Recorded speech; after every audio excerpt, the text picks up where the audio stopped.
बहुत समय पहले की बात है। एक छोटे से गांव सूरजपुर में मोहन नाम का एक किसान रहता था।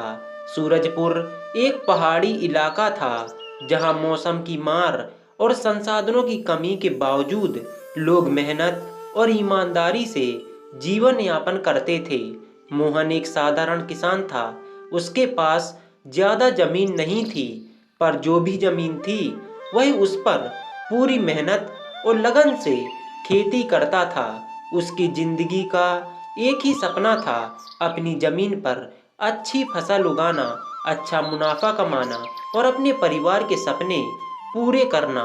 मोहन का परिवार छोटा था, जिसमें उसकी बूढ़ी माँ कमला, पत्नी लक्ष्मी और उनका प्यारा बेटा रघु थे।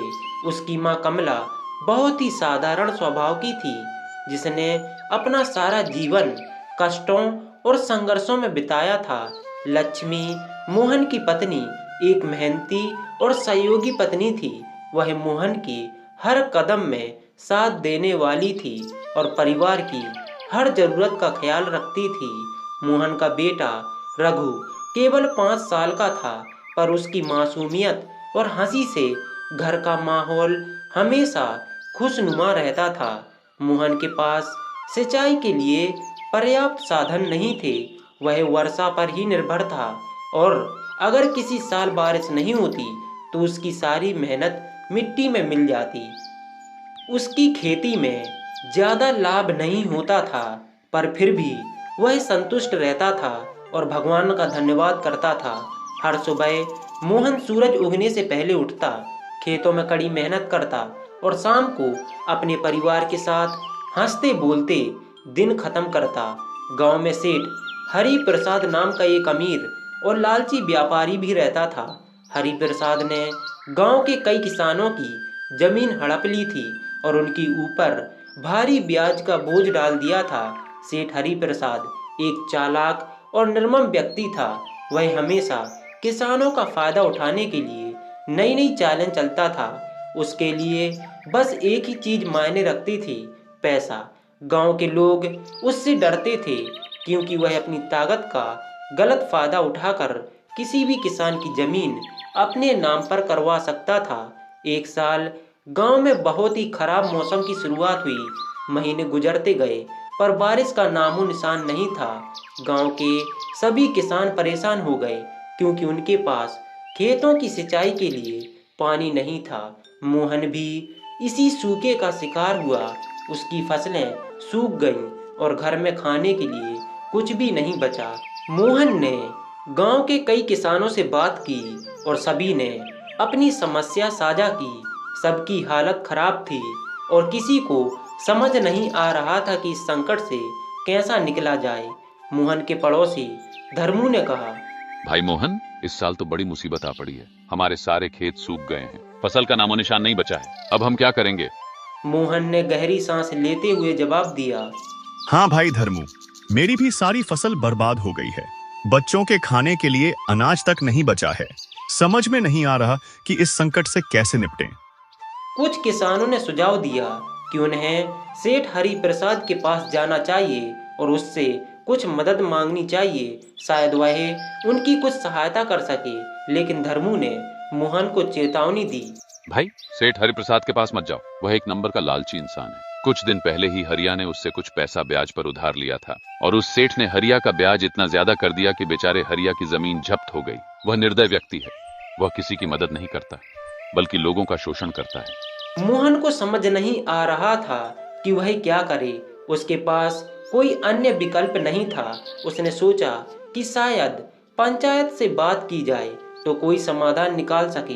अगले दिन सभी किसान मिलकर पंचायत के पास पहुंचे और अपनी समस्याओं को रखा। लेकिन दुर्भाग्यवश जमींदार साहब उस समय गांव में नहीं थे और पंचायत को कोई निर्णय लेने में 1 महीने का समय लगने वाला था। यह सुनकर सभी किसान निराश हो गए और अपने अपने घर वापस चले गए। मोहन की पत्नी लक्ष्मी ने कहा, आप ज्यादा चिंता मत करो। भगवान ने हमें अब तक संभाला है, आगे भी वह हमारी मदद करेंगे। हमें धैर्य रखना होगा। लक्ष्मी की बात सुनकर मोहन का मन कुछ हल्का हुआ, लेकिन भूख और गरीबी का दबाव उसके मन में बना रहा। आखिरकार मोहन को मजबूर होकर सेठ हरिप्रसाद से मदद मांगनी पड़ी। उसने अगले दिन सेठ के घर जाकर बात की। सेठ ने उसकी ओर घूरते हुए पूछा, क्यों आया है यहाँ? सुना है कि तुम्हारी फसलें इस साल सूख गई हैं। हाँ सेठ जी, इस साल सूखे के कारण हमारी सारी फसलें नष्ट हो गई हैं। हमारे पास खाने को भी कुछ नहीं बचा है। मैंने सोचा कि आपसे कुछ मदद मांगूं। मदद? हाँ, क्यों नहीं, लेकिन मदद के बदले मुझे भी कुछ चाहिए। तुम्हारे पास देने के लिए क्या है? सेठ जी, मेरे पास देने के लिए कुछ भी नहीं है, लेकिन मैं वादा करता हूं कि जैसे ही मेरी फसल उपज जाएगी, सबसे पहले मैं आपका कर्ज चुका दूंगा। देखो भाई, अगर तुम मुझसे उधार लेना चाहते हो तो तुम्हें कुछ गिरवी रखना पड़ेगा। तुम्हारे पास तुम्हारी जमीन है, वह तुम मुझे गिरवी रख दो और मैं तुम्हें पैसे दे दूंगा। मोहन के पास कोई और चारा नहीं था। उसने अपनी जमीन गिरवी रख दी और सेठ से थोड़ा पैसा और बीज ले लिया। उसकी मजबूरी का फायदा उठाकर सेठ ने उसे भारी ब्याज पर पैसा दिया। अब मोहन और उसकी पत्नी लक्ष्मी ने मेहनत से खेती करना शुरू किया। उन्होंने नई फसल बोई और रोज उसकी देखभाल की। कई महीने बीत गए और मोहन ने पूरी मेहनत और लगन के साथ अपनी फसलें तैयार कर लीं। इस बार भगवान ने भी उसकी मेहनत का साथ दिया और गांव में जमकर बारिश हुई। खेतों में फसलें लहलहा उठीं और मोहन की मेहनत रंग लाई। उसकी फसल बहुत अच्छी हुई, जिससे उसे अच्छी खासी आमदनी हुई। मोहन ने अपनी फसलें बेचकर अच्छा मुनाफा कमाया और सेठ हरिप्रसाद का कर्ज चुकाने के लिए पैसे जमा कर लिए। वह बहुत खुश था कि उसकी जमीन अब उसकी अपनी हो जाएगी। अगले दिन मोहन सेठ के घर गया। सेठ हरिप्रसाद ने मोहन को देखते ही कुटिल मुस्कान के साथ कहा, क्या हुआ मोहन, सारे पैसे ले आए? हाँ सेठ जी, यह लीजिए आपके पैसे। ब्याज समेत पूरा कर्ज चुका दिया है। अब आप हमारी जमीन वापस कर दीजिए। यह तो बहुत ही कम है। तुम्हारा कर्ज अब पहले से भी ज्यादा हो गया है, क्योंकि तुमने समय पर ब्याज नहीं चुकाया। अब तुम्हें और मेहनत करनी होगी। सेठ जी, आप तो कह रहे थे कि जैसे ही मेरी फसलें तैयार हो जाएं और मैं पैसा चुका दूं, तो मेरी जमीन वापस मिल जाएगी। अब आप कह रहे हैं कि मैंने समय पर ब्याज नहीं चुकाया।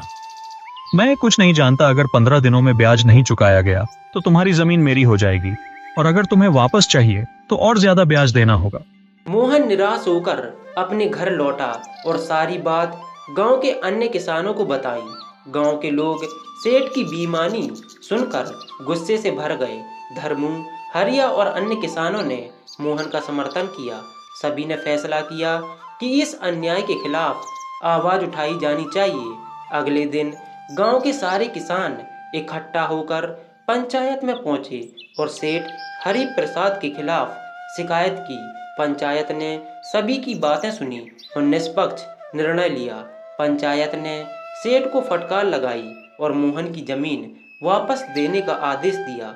पंचायत के डर से सेठ ने मोहन की जमीन वापस कर दी।